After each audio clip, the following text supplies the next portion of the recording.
कुंडा में कुंडी लगाने को अखिलेश यादव ने भरी हुंकार। राजा भैया के गढ़ में खेल करने का पूरा प्लान तैयार। राजनीतिक पंडित भी अखिलेश का प्लान जान चौंक गए। गुलशन यादव को मिलेगी दोबारा सीट या फिर अखिलेश देंगे किसी और को टिकट? अभी से छिड़ी पार्टी नेताओं में चर्चा। जानिए क्या है इस बार अखिलेश की तैयारी। राजा भैया का अपने इलाके में कितना दबदबा है ये किसी से छिपा नहीं, लेकिन इस बार अखिलेश यादव ने कुंडा की सीट पर खेल करने की बड़ी तैयारी की है। खबर है कि पार्टी नेता अभी से इस सीट पर निगाहें गड़ा कर बैठे हैं, जिसकी चर्चा सियासी गलियारों में भी हो रही है, क्योंकि पिछली बार गुलशन यादव ने इस सीट पर अपनी ताकत दिखाई थी, जिसका असर ये रहा था कि बाकी चुनावों के मुकाबले में वोटों का अंतर कम हो गया था। हालांकि अब फिर से राजा भैया के किले में सेंध की चर्चा होने लगी है। एक ओर जहां अखिलेश के सिपाहियों ने मैदान संभाल लिया है, तो वहीं दूसरी ओर राजा भैया के बेटे भी अब एक्टिव मोड में आ गए हैं। लेकिन सवाल है कि क्या इस बार खेल कर पाएंगे?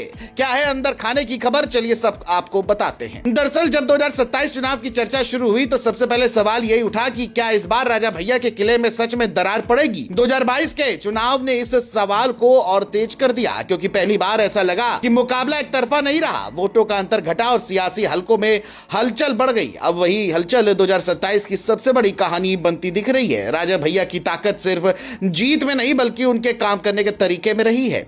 लोग कहते हैं कि कुंडा में सड़क, पानी, बिजली हो या किसी गरीब की फरियाद, राजा भैया तक बात पहुंचती है तो काम होकर रहता है। यही वजह है कि उन्हें सिर्फ नेता नहीं बल्कि इलाके का अपना आदमी माना जाता है। यही ईमानदारी और लोगों की परेशानी दूर करने की छवि उन्हें बार बार इनाम दिलाती है। 1993 से लेकर 2022 तक लगातार जीत इस भरोसे का नतीजा रही। लोग मानते हैं कि जिसने काम किया उसी को कुंडा ने सिर आंखों पर बैठाया। लेकिन 2022 में तस्वीर थोड़ी बदली। समाजवादी पार्टी ने गुलशन यादव को मैदान में उतारा। उन्होंने पूरी ताकत लगा दी। नतीजा यह हुआ कि जीत का अंतर लाखों से घटकर करीब 30,000 पर आ गया। यह पहली बार था जब राजा भैया के लिए खतरे की घंटी बजी। सपा ने इसे अपनी बड़ी कामयाबी बताया और कहा कि अगली बार खेल पलट जाएगा। इसी चुनाव के बाद अखिलेश यादव ने साफ कर दिया कि कुंडा उनकी प्राथमिकता में रहेगा। पीडीए फार्मूले के जरिए जातीय समीकरण साधने की तैयारी शुरू हो गई। अब 2027 की तैयारी में दोनों तरफ से चालें चली जा रही हैं। राजा भैया का परिवार पूरी तरह मैदान में उतर चुका है। उनके बेटे भी सक्रिय हो गए हैं और गांव-गांव संपर्क बढ़ाया जा रहा है। संदेश साफ है कि कुंडा में काम की राजनीति चलेगी। दूसरी तरफ अखिलेश यादव अपने पुराने बयान और रणनीति के साथ आगे बढ़ रहे हैं। पार्टी के अंदर चर्चा है कि गुलशन यादव को फिर मौका मिलेगा या नया चेहरा लाया जाएगा। सपा का मानना है कि पिछली बार का अंतर कम हुआ तो इस बार खत्म भी हो सकता है।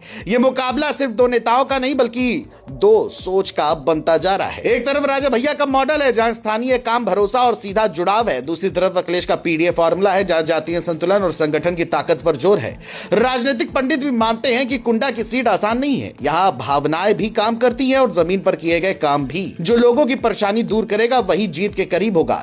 यही वजह है कि दोनों पक्ष इस सीट को हल्के में नहीं ले रहे। अब सवाल यही है कि 2027 में कुंडा का फैसला क्या इतिहास दोहराएगा या नया अध्याय लिखेगा। राजा भैया के समर्थक कहते हैं कि दबदबा अभी भी कायम है और रहेगा। सपा के लोग दावा कर रहे हैं कि इस बार खेल होगा, लेकिन कुंडा की जनता हमेशा वही चुनती है जिसने उनके दुख सुख में साथ दिया हो। यहाँ ईमानदारी को काम और भरोसे को इनाम मिलता है, इसलिए अंतिम फैसला भी वहीं से आएगा।